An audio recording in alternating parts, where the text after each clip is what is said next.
This next one comes from a neighbor of Houston.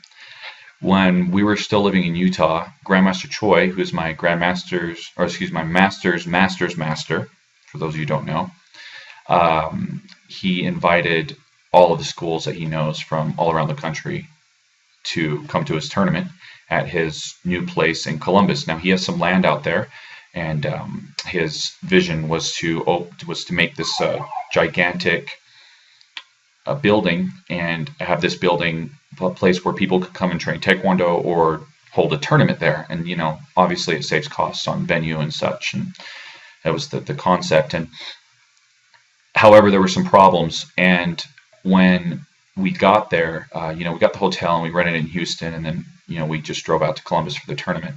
And at the time, I think I was a red belt or so.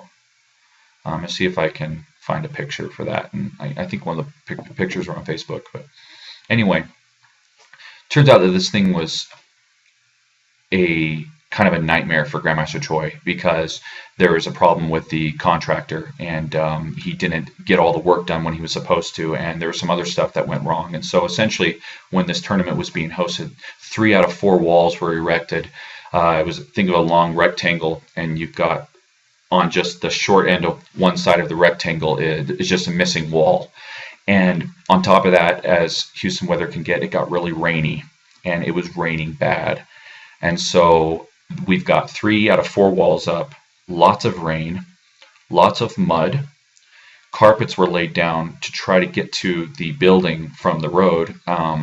There were supposed to be 2 bathrooms, then there was only ended up being 1, and then that one had some plumbing problems, and so the bathroom ended up being out of order.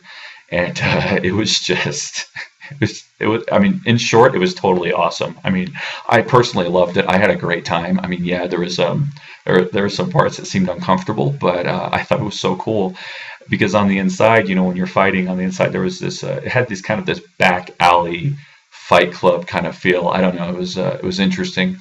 But what was really funny out of all this is I found out later that one of the fighters I fought more than likely was the same guy who would become my best friend when I moved to Houston years later, Nelson Tong. Him and I talk about it sometimes, and we've compared notes, and it seems like we fought each other. And of course, we didn't know each other at the time, but now we look back on it because we both remember that tournament very well, and it's pretty funny.